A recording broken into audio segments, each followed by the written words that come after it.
here guys. Ngayon po is gagawa po tayo ng website. So ituturo ko lang po is yung basic.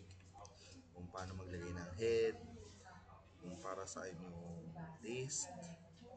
Yung list kasi is for listing your like beverages or example apple, pineapple, ganyan. Mag-insert din po tayo ng image and background image. So let's start. Ngayon po is i-right click lang po natin yung ating mouse. Ngayon is gagawa po tayo ng bagong folder, new.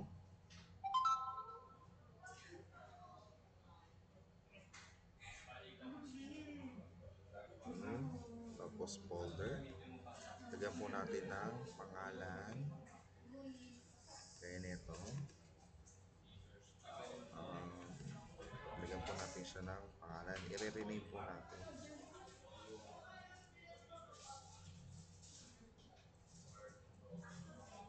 Rename. Gaya ng pangalan ko or apelido. Kayo po bahala kung ano po yung gusto niyo ilagay name. So pagbukas po natin ng folder. Yan. Hahanap naman po tayo ng mga pictures or yung mga gusto natin maging background or floating image. Ngayon po is maghanap po ako ng aking iba background or floating image.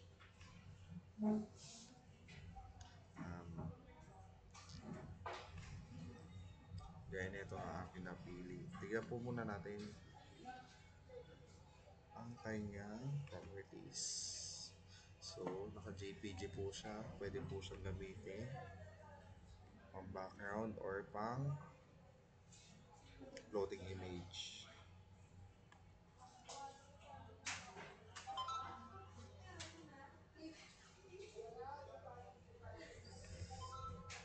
Ayan, JPG din po siya. So, pwede po natin siyang gamitin pang background image.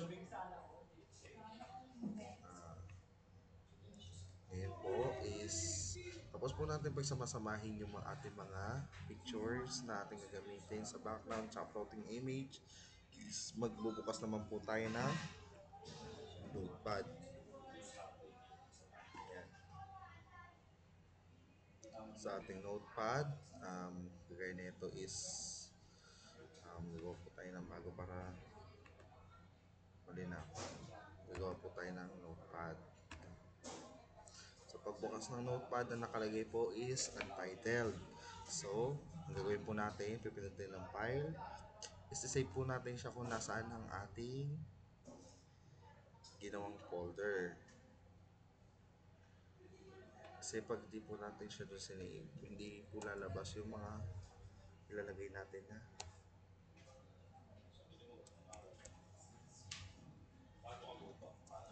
picture or background image. So, kailangan po natin siya hanapin. Nasa home po siya. Yan. So, ayan.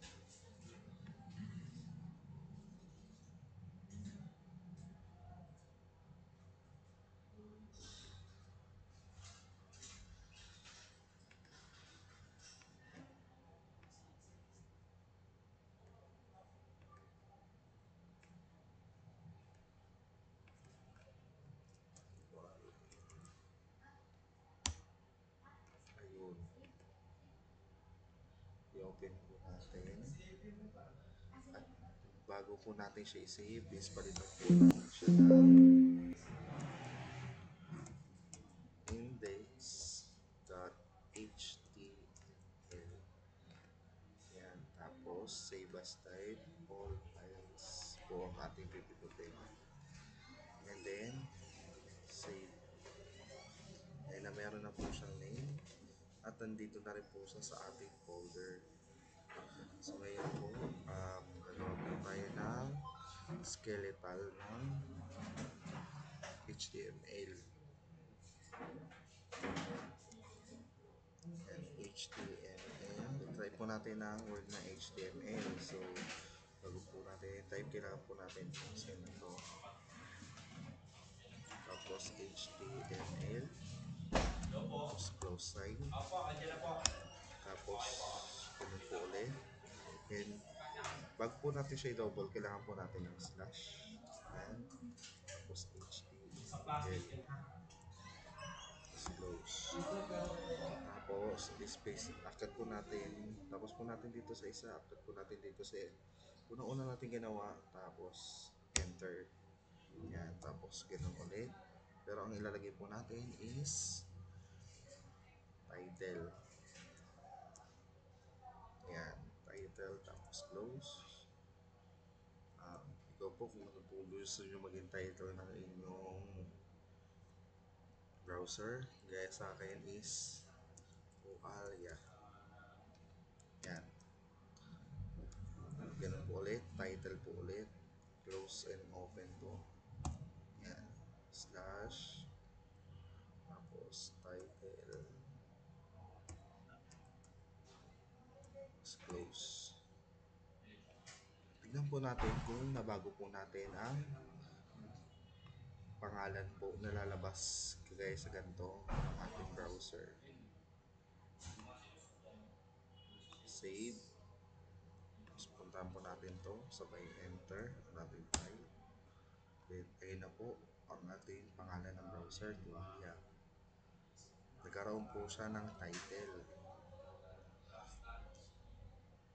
Ngayon po, para makita po natin ang ating ginagawa, pwede mo po paligitan yung inyong notepad. Sa inyo po yan. Tapos maglalagay po tayo ngayon ng header. First, bago tayo maggawa ng H1, ilalagay po muna natin is head. Head. Yan. Tapos sa baba. Slash head and close. Tapos sa baba ng head is yung body.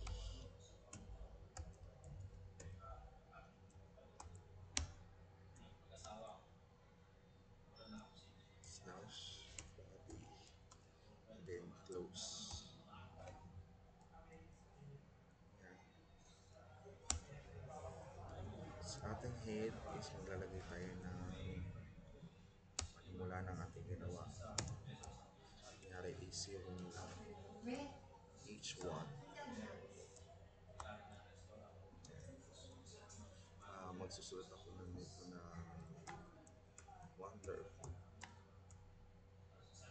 Tapos ilalak po natin siya ng H1 din na may slash H1.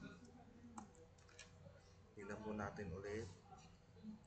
Punta po tayo sa file, then save. Tapos tignan po natin kung nandito po siya sa browser. Ayun, lumabas po siya.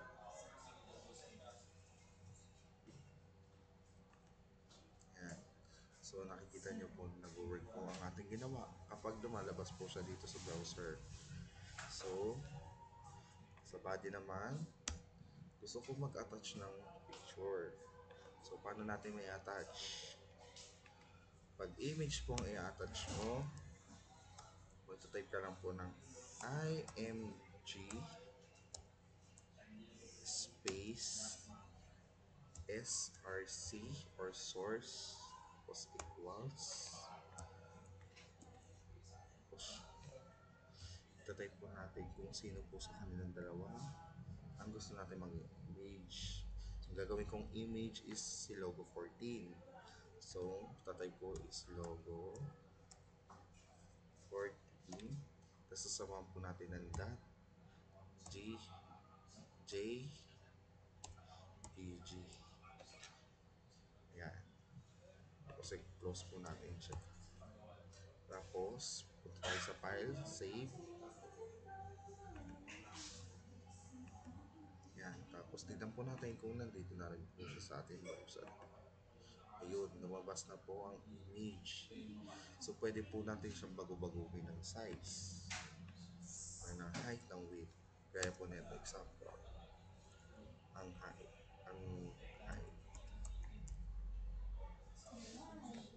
Height equals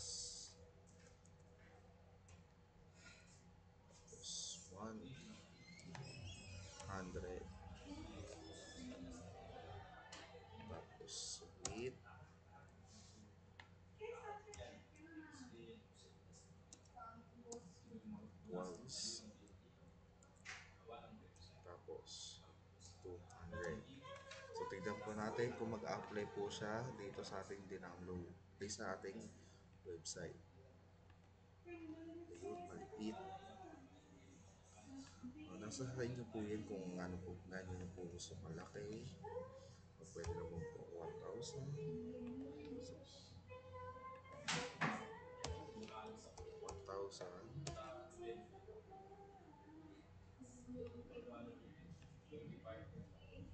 Tignan po natin ulit dito. Yun, malaki po yung image. Diba?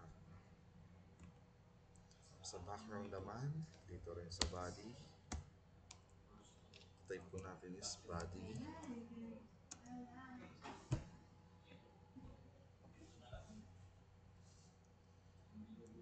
Tapos background. Equal sign. Tapos ito po ating ikalawang image. Copy na lang po natin yung pangalan.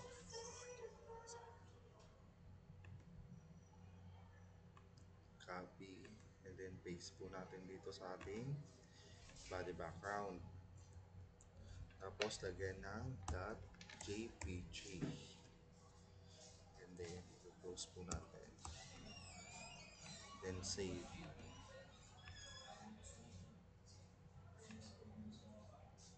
And then ayan na po ang ating background.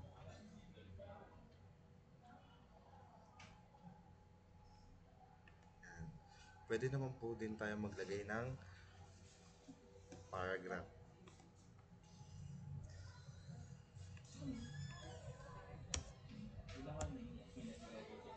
Type lang po natin letter P. Close. P slash.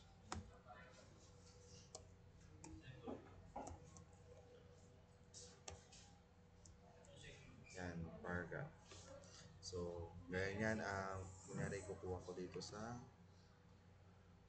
Google ng paragraph.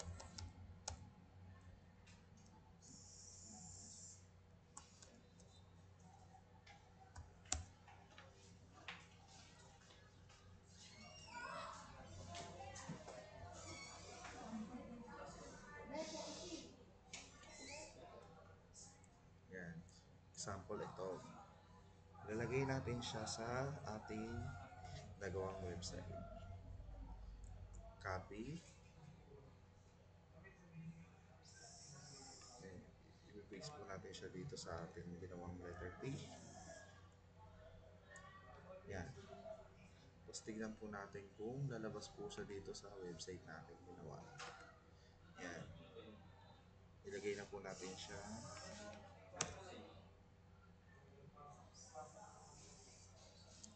Ito sa file, then save. And punta tayo sa ating browser. Ayun siya sa baba.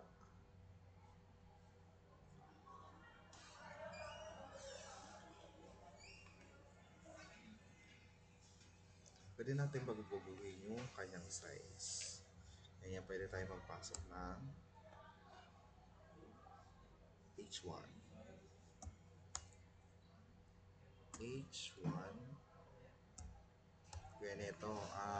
Aking ginawa is pumunta ako sa paragraph sa letter P. Ang sinigit ko lang po siya dito sa unahan ng letter P. Ganon din po dito sa baba. Slash H1. Yan. Tapos punta po tayo sa file, then save. Tapos tignan po natin kung nag-highlights yung nasa baba. Ayun, lumaki yung sulat. Pwede mo po yan dagdagan, gaya po ng fonts. Sa akin po is, ang lalagay ko po is letter I, which is I for italic. I, letter I. Close.